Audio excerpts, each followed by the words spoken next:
को आत्मबंधन। आज हम तुलसी दल भाग 2 को कंटिन्यू करेंगे। मनुष्य को अपने जीवन को सरल, स्वस्थ और सार्थक तथा आनंदमय बनाने के लिए कुछ बातों का पालन करना होता है।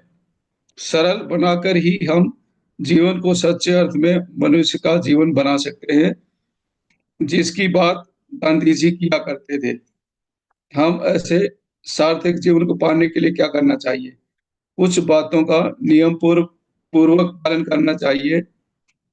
जैसे न चार सर्वप्रथम 4 नियम बताए हैं। सर्वप्रथम हमें प्रतिदिन कुछ समय के लिए मौन धारण करना चाहिए।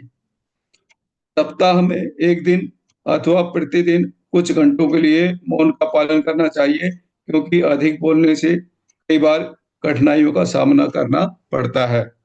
हमेशा कम बोलें, परंतु कभी-कभी मौन ही धारण कर लें तो जीवन आसान हो जाएगा। मौन साधना अत्यंत आवश्यक है। दूसरा है, जीवन को हमें स्वस्थ भी बनाना है। इसके लिए ध्यान की आवश्यकता है। ध्यान करने से हमारा नाड़ी मंडल स्वच्छ होता है, पिछले पाप कर्मों का प्रक्षालन होता है तथा प्रस्तुत जीवन स्वस्थ और सशक्त बनता है। अतः दूसरी आवश्यकता ध्यान की है। ध्यान अन्यथा शरणम नास्ति। प्रत्येक व्यक्ति को तीसरा है, प्रत्येक व्यक्ति को जीवन का एक लक्ष्य होता है। हमारी प्रत्येक बात, प्रत्येक दृष्टि, प्रत्येक क्रिया व कर्म के लिए एक उद्देश्य होना चाहिए। इसके लिए आत्मज्ञान होना परम आवश्यक है। यह सर्वविदित है कि पिरामिड स्पिरिचुअल सोसाइटीज के सभी लोग ज्ञान बांटते हैं। इस प्रकार तीसरा सूत्र है, जीवन में सार्थकता लाने के लिए आत्मज्ञान का होना। तभी व्यक्ति अपने हर कर्म को अर्थपूर्ण बना सकेगा। व्यक्ति अपने जीवन को आनंदमय भी बनाना चाहता है। इसके लिए मधुर संगीत है, गाने के लिए भी और सुनने के लिए भी। इसलिए संगीत सुने भी और फिर सीख कर गाएं भी। ईश्वर ने संगीत सुनने के लिए 2 कान और गाने के लिए हमें गला दिया है। इस प्रकार जीवन में आनंद प्राप्ति के लिए हमें 4 नय की आवश्यकता पड़ती है। पहला है मौन, दूसरा है ध्यान, तीसरा ज्ञान और चौथा गान। इन चतुष्टय को अपनाने से आनंद की प्राप्ति होती है। सत्यमेव जयते, ये उपनिषद की एक सूक्ति है। सत्य की जीत और असत्य की हमेशा हार होती है। कभी-कभी बादलों के कारण सच्चाई छिप सकती है, लेकिन सूरज रूपी सच्चाई अंत में प्रकाशित होकर सामने आ ही जाती है। सत्य क्या है और असत्य क्या है? जो नित्य है वही सत्य है, जो अनित्य है वह असत्य है। फिर नित्य क्या है और अनित्य क्या है? आत्मा नित्य है, अनात्मा अनित्य है। आत्मा ही सत्य है और आत्मा ही स्वयं प्रकाशमय सूरज है। दिल की कुटिल भावना ही आत्मा को आच्छादित कर देने वाले बादल हैं। इतना ही नहीं, मैं शरीर हूँ, ये अज्ञान की भावना ही आत्मा के प्रकाश की रुकावट है। हमें अपने तमोगुण व रजोगुण से बने अज्ञान के पर्दे को अपनी आत्मा से स्वयं हटाना है, ताकि वह प्रकाशित हो सके। इसका एकमात्र रास्ता है आनापानसति ध्यान। झूठ और हार से भरा निराशामय जीवन जीना है या सत्य और जीत से भरा आनंदमय जीवन जीना है, इसका निर्णय हमें स्वयं लेना है। जीवन सदैव नया ही रहता है, परंतु अज्ञानी लोग दृष्टि दोष के कारण पुराना जीवन ही अनुभव करते हैं। एक पल पहले जीवन इस पल रहना असंभव है। जीवन बहते पानी की तरह है। बहता पानी हमेशा बदलता रहता है। जीते जी हर पल की नवीनता का आस्वादन करना ही आत्मज्ञान है। ध्यान और आत्मज्ञान का मतलब आंखें बंद करके सांस पर ध्यान रखना ही नहीं, बल्कि आंखें खोलकर हर पल की नवीनता का आस्वादन करना, यही सच्चा विकसित ज्ञान है। नवीनता के बारे में अभी चर्चा की है, अब हम आनंद के बारे में बात करेंगे। वास्तव में जीवन सदैव आनंदमय है।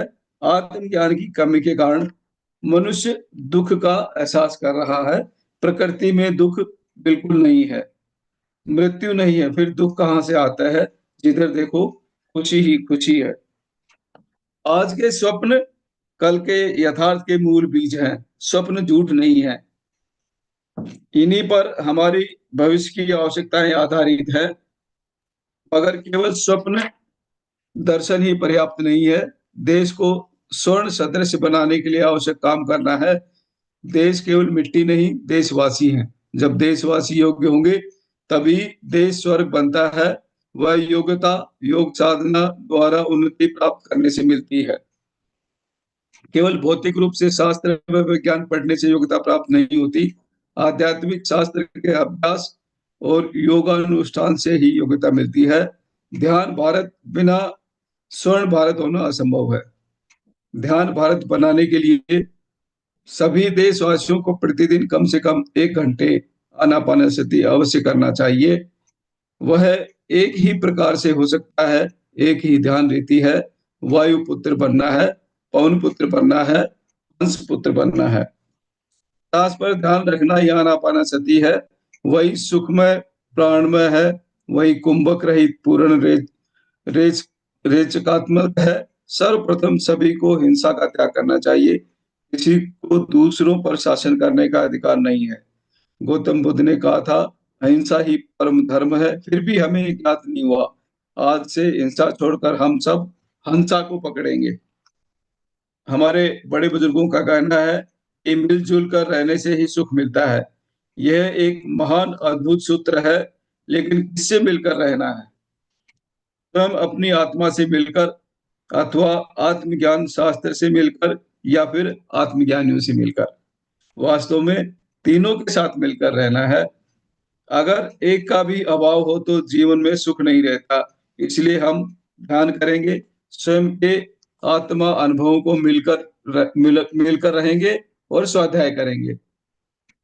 आत्मज्ञान के शास्त्र के रहस्यों से हम मिलकर रहेंगे, सज्जन संगति करेंगे, आत्मज्ञानियों के साथ रहेंगे।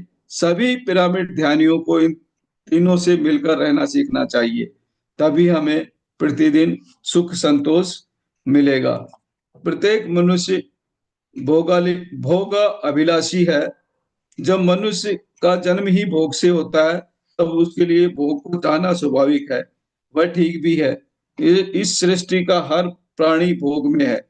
हर परमाणु, हर अणु, हर कण, हर जानवर, हर प्रोटॉन, हर ग्रह सब भोग में है, केवल मनुष्य के सिवाय। इस सृष्टि का हर प्राणी सहज ध्यान में लीन है, केवल मनुष्य के सिवाय।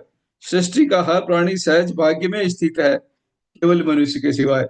नादान मनुष्य समझता है कि भौतिक चीजों की प्राप्ति ही भाग्य है। अधिक संपत्ति और वस्तुएं जिसके पास है, वही भाग्यवान है। लेकिन जो अंतर्मुखी हो जाता है, वही वास्तव में भाग्यवान है। अंतर्मुखी हो पाना केवल ध्यान द्वारा ही संभव है। ध्यान के अतिरिक्त दूसरा कोई भाग्य नहीं है। आध्यात्मिकता का विपरीत अर्थक शब्द है भौतिकता। यदि भौतिकता रात्रि समान है, तो आध्यात्मिकता दिन के समान है। केवल भौतिकता में रहने वाले अंधेरे में रहते हैं, और आध्यात्मिकता को प्राप्त करने वाले सदैव दिव्य प्रकाश में रहते हैं। सभी ध्यानी सब यथार्थ रूप में देखकर अद्भुत रमणीयता में विहार करते हैं, परंतु ऐसा नहीं देख सकते।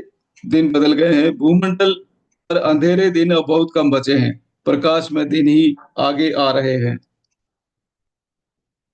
मेरा शरीर, मेरा घर, मेरे बच्चे, मेरा खेत, मेरा वाणिज्य, मेरा राज्य, मेरी जाति, मेरा कुल, मेरा धर्म, मेरा वर्ग, मेरा देश, यही तुम मानव को पीड़ा देने वाले भाव हैं।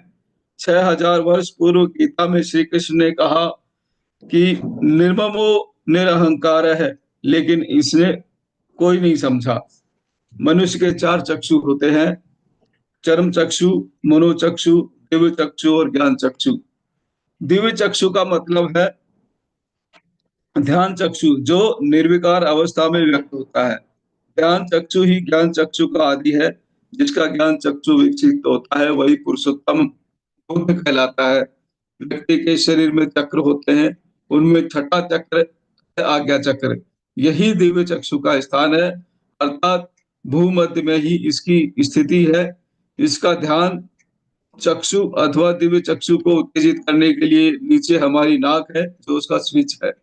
नाक में बहने वाली श्वास पर ध्यान रखना ही स्विच को ऑन करना है। इसी को आनापानसति कहते हैं। इससे ध्यान चक्षु तुरंत उत्तेजित हो जाता है। ऐसा करने से व्यक्ति शिव या त्रिनेत्र कहलाता है। वह परिपूर्ण दिव्य चक्षु वाला यानी परम योगीश्वर हो जाता है। धरती पर जन्म लेने वाले मनुष्य को त्रिनेत्र अथवा त्रिलोचन होना चाहिए। तभी स्वधर्म, स्वराज्य, स्वतंत्रता, स्वेच्छा, स्वयं भू और स्वयं प्रकाश है। जब तक अंधकार का राज्य है, हम पराधीन हैं। अब हम जल्दी ही ध्यान अभ्यास करेंगे, एक पल भी देर नहीं करेंगे। रास्ता हम समझ चुके हैं, अब हम उस पर चलेंगे। मनुष्य के दो रूप हैं, स्थूल और सूक्ष्म, यानी देह और देही। स्थूल प्रकृतिमय है और सूक्ष्म पुरुषमय। प्रकृति और पुरुष के मिलन से ही जीव है। अतः जीव द्वैत है और अद्वैत भी है। इस विषय को समझना ही ज्ञान है। अगर न समझ सके तो अज्ञान है। स्थूल में काम व भोग है और सूक्ष्म में मोक्ष। केवल स्थूल पर दृष्टि रखने से काम और भोग कभी कभी मिलते हैं, लेकिन सूक्ष्म पर दृष्टि रखने से दोनों शाश्वत रूप से मिलते हैं। जो मोक्ष प्राप्त करता है उसी को यह लोक के भोग भी मिलते हैं। अतः जीव का हित ये जानने में है कि प्राणी के दो रूप हैं, स्थूल और सूक्ष्म। सदैव स्वस्थ बीतने वाला जीवन ही सच्चा जीवन है। सुख शांति से प्रकाशित होने वाला जीवन ही सच्चा जीवन है। खुशी से नाचने वाला जीवन ही सच्चा जीवन है। अतः इस भौतिक शरीर को सदा सुखी और स्वस्थ रखना है। मन को सदा शांति से प्रकाशित करें। आत्मा आनंद से सहज ही प्रकाशित होती है। आत्मानुसंधान होने से भौतिक शरीर और मन दोनों का उत्थान होता है। आत्मानुसंधान होने से मन बुद्धि में बदलकर उन्नत होता है। ये आत्मानुसंधान ध्यान द्वारा प्राप्त होता है। ध्यान यानी आनापानसति अथवा विपश्यना साधना मार्ग। स्वस्थ रहकर सुख शांति और खुशी से जीने वाले ही भाग्यवान है, अर्थात भगवान है। अस्वस्थ होकर अशांत और निरानंद जीवन में जीने वाला आज का मनुष्य है, किंतु सभी मनुष्यों को भाग्यवान अर्थात भगवान बनना है। यह सब इसी जन्म में करना है, अगले जन्म में नहीं।